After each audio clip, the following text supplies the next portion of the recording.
এই যে ল্যাট pull down মেশিনটা আছে, এই যে বড় হোয়াইট বারটা আছে, এই বার নিয়ে তোমাদের মনে অনেক কনফিউশন আছে।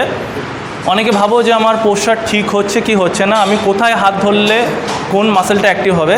তো আজকে শুভজিৎ আছে, ওকে দিয়ে প্রপার এক্সারসাইজ দেখিয়ে দেবো। 3টে এক্সারসাইজ পরপর ল্যাট পুল ডাউনে কী কী হয়। প্রথম ধরবি বিহাইন্ড দ্য নেক, ঠিক আছে? যখন বিহাইন্ড দ্য নেক মানে বাংলা কথা ঘাড়ের পিছনে নামাও। Behind the neck ল্যাট pull down মানে পুল করো বিহাইন্ড দ্য নেকে। তার জন্য কি করব, আমি পুরো ওয়াইড ধরবো। চল বস, পাটার তলায় ঢুকিয়ে দে, ঠিক আছে? ঘাড়ের নিচে নামা, মিডিয়াম, ওই যে আস্তে আস্তে ছাড়,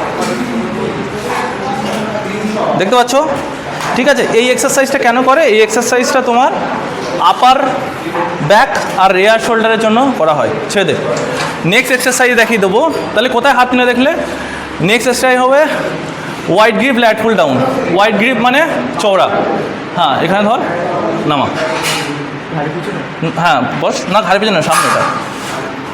এটা চেস্টের সামনে বরাবর। এই যে তোমরা একটা জিনিস দেখেছো, এই যখন ছাড়ছে না, এই যখন ছাড়ছে একটু এই সোজা হয়ে গেল, আর যখন টানবে হালকা বেঁকে যাবে, ঠিক আছে? যাতে আমার বারটা এখানে আসতে পারে, চেস্টের এখানে, আর আমি ঠিক এই মাসল বরাবর যেন লোড ফিরতে পারি। টান, ঠিক আছে? হয়ে গেল। তাহলে দুটো দেখিয়ে দিলাম। এবার হবে ক্লোজ গ্রিপ। যখনই ক্লোজ গ্রিপ করবে, এটা মাথায় রাখবে যে আমার শোল্ডার বরাবর হাত নেবো। তাহলে এই শোল্ডার হলে এই, ঠিক আছে? শোল্ডার বরাবর হাত, ঠিক আছে? উল্টো ধর। তো রিভার্স, এটার নাম হলো রিভার্স ক্লোজ গ্রিপ। ক্লোজ মানে কাছে, রিভার্স মানে উল্টো। গ্রিপ ল্যাট পুল ডাউন, ওই সেম এক্সারসাইজ, সেম চেস্টের দিকে টানবি। বস, ঠিক আছে? গ্রেট। সেম পোস্টার, টান, ছেড়ে দেব। তো তোমাদের এই ভিডিওর মাধ্যমে ল্যাট পুল ডাউনের 3টে ফর্ম দেখিয়ে দিলাম। এছাড়া এখানে ওয়াইড গ্রিপের জন্য অনেক কিছু তোমার গ্রিপ হ্যান্ডেল আছে, সেটা তোমার মতে করে নিও কীভাবে এক্সারসাইজ করবে, কিন্তু যেটা বেসিক সেটা দেখিয়ে দিলাম।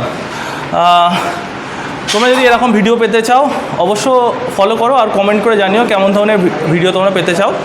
And who all are staying in Turkey, kindly visit our gym to connect with us and follow our gym page where Mark Made Mind and Mark Made Muscle. Like that.